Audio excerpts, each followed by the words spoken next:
Assalamualaikum warahmatullahi wabarakatuh. Perkenalkan, nama saya Nafani Husain Ali Mahfud, kelas Teknik Mesin 2B, NPM 0052. Di sini saya akan menjelaskan tentang mekanika fraktur elastis linier. Mekanika fraktur adalah bidang mekanika berkaitan dengan studi tentang penyebaran retakan pada material.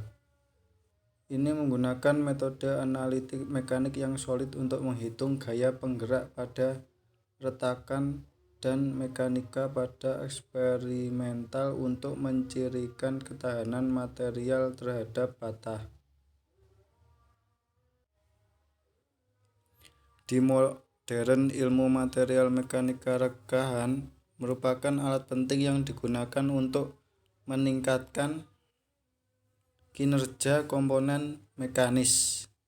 Ini menerapkan fisika dari menekankan dan regangan perilaku material, khususnya teori elastisitas dan kelihatan ke mikroskopis. Cacat kristalografi ditemukan dalam material nyata untuk memprediksi perilaku mekanis makroskopis dari benda-benda tersebut.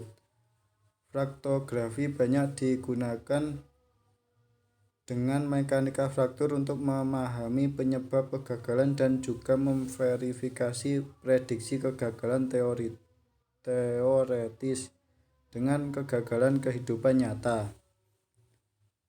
Prediksi pertumbuhan retakan ada di jantung toleransi kerusakan disiplin desain mekanik.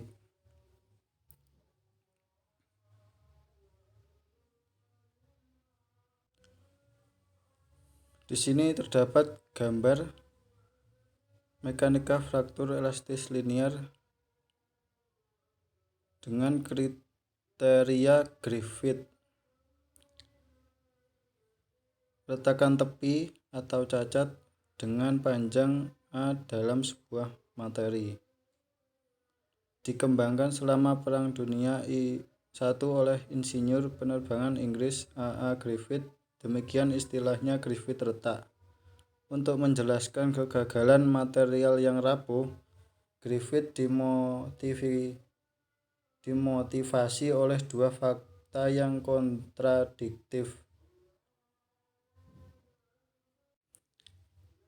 Tekanan yang dibutuhkan untuk mematahkan tulang kaca sekitar 100 MPa atau 15.000 PSI. Tegangan teoritis yang diperlukan untuk memutus ikatan atom kaca kira-kira 10.000 MPa atau 1.500.000 PSI. Sebuah teori diperlukan untuk mendamaikan pengamatan yang bertentangan ini. Selain itu, percobaan pada serat kaca yang dilakukan Griffith sendiri menunjukkan bahwa tegangan fraktur meningkat seiring dengan penurunan diameter serat. Oleh karena itu, kekuatan tarik uniaksial yang telah digunakan secara luas untuk memprediksi kegagalan material sebelum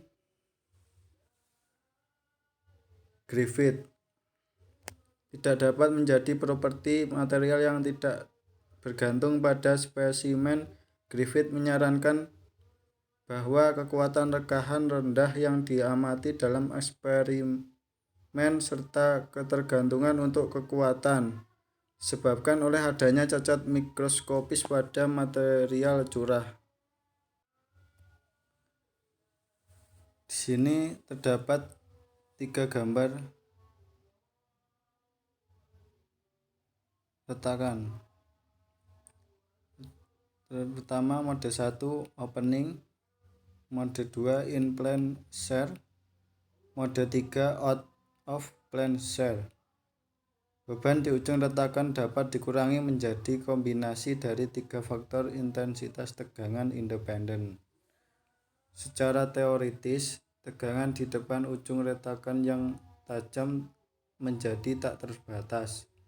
dan tidak dapat digunakan untuk menggambarkan keadaan di sekitar retakan. Mekanika rekahan digunakan untuk mengkarakterisasi beban pada retakan. Biasanya menggunakan parameter tunggal untuk menggambarkan keadaan pembebanan lengkap pada ujung retakan.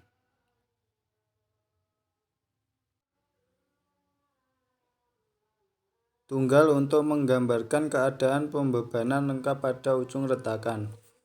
Sejumlah parameter yang berbeda telah dikembangkan.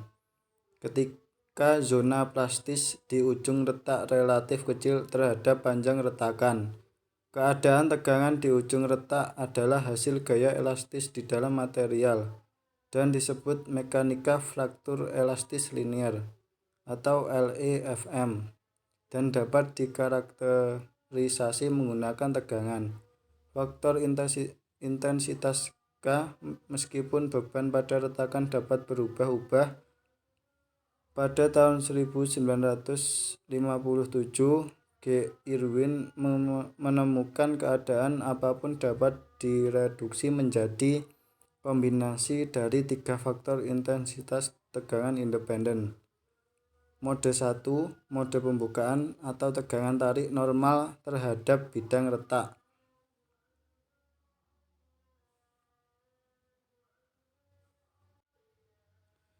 Mode 2, mode geser atau tegangan geser yang bekerja sejajar dengan bidang retak dan tegak lurus dengan bagian depan retak. Dan mode 3, mode robek atau tegangan geser yang bekerja sejajar dengan bidang retak dan sejajar dengan bagian depan retak. Ketika ukuran zona plastis pada ujung retakan terlalu besar, mekanika patahan plastis elastis dapat digunakan dengan parameter seperti J integral atau perpindahan bukaan ujung retak.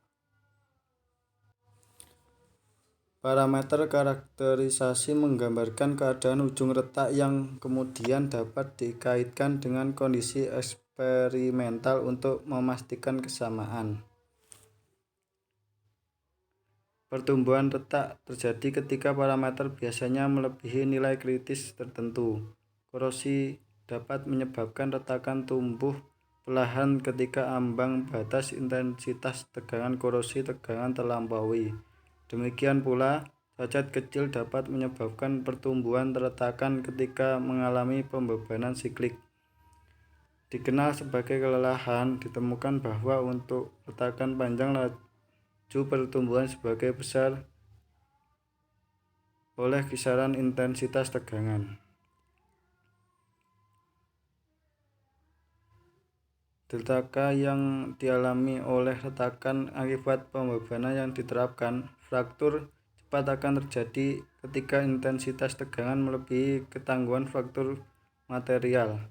Prediksi pertumbuhan retak adalah inti dari disiplin desain mekanik toleransi kerusakan. Sekian dari saya, sedikit penjelasan tentang mekanika fraktur elastis linier. Apabila ada kurang lebihnya, saya mohon maaf. Wassalamualaikum warahmatullahi wabarakatuh.